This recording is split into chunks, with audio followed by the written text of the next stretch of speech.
თბილისის ფერიცვალების დედათა მონასტერი. ისტორიული წყაროებიდან ცნობილია, რომ მეფე ერეკლეს მეუღლეს, დარეჯან დედოფალს, ავლაბრის ტერიტორიაზე ძველი ციხის ნანგრევებზე სასახლე და მეფისა და დედოფლის მფარველი წმინდანების, წმინდა ერეკლესა და წმინდა დარიას სახელზე 1776 წელს კარის ეკლესია აუგია. დარეჯან დედოფლის თაოსნობით აშენებული ეკლესია და სასახლე სხვადასხვა დანიშნულების ნაგებობებთან ერთად არქიტექტურ კომპლექსს წარმოადგენდა, რომელიც ქვის გალავნით იყო შემოზღუდული.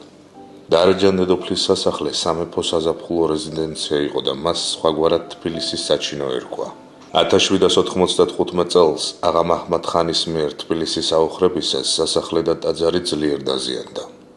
ამ დიდი უბედურების შემდეგ, როგორც პლატონ იოსელიანი გვამცნობს, სასახლე და ტაძარი მიმდებარე ნაგებობებთან ერთად სახალხოდ იქნა აღდგენილი. დარიის მონასტერი საქართველოს მძიმე ხვედრით შეწუხებულ ქართველთა, დიდებულთა ერთ-ერთი თავშეყრის ადგილი იყო.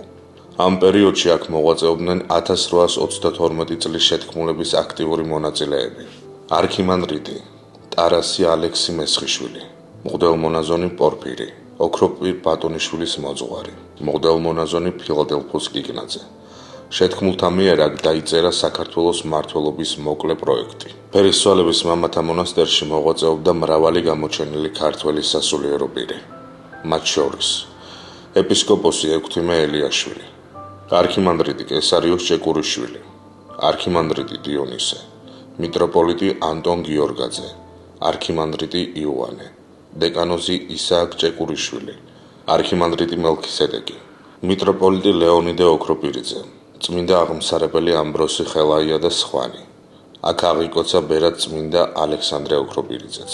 მე-20 საუკუნის დასაწყისში მონასტერი მძიმე პირობებში აღმოჩნდა. 1920 წელს იგი სამრევლო ეკლესიად გადაკეთდა. 1922 წელს კი წმინდა ამბროსის ლოცვა-კურთხევით მონასტრული ცხოვრება აღდგა. თუმცა მალევე კომუნისტურმა რეჟიმმა მონასტერი დახურა. სხვადასხვა პერიოდში აქ იყო საწყობი, მუზეუმი და ერთი მსახიობის თეატრი. 1990 წლიდან ეკლესია საპატრიარქოს გამგებლობაში გადავიდა. სრულიად საქართველოს კათოლიკოს პატრიარქის, უწმინდესისა და უნეტარესის ილია მეორის ლოცვა-კურთხევით დაარსდა დედათა მონასტერი. ჩატარდა აღდგენითი სამუშაოები.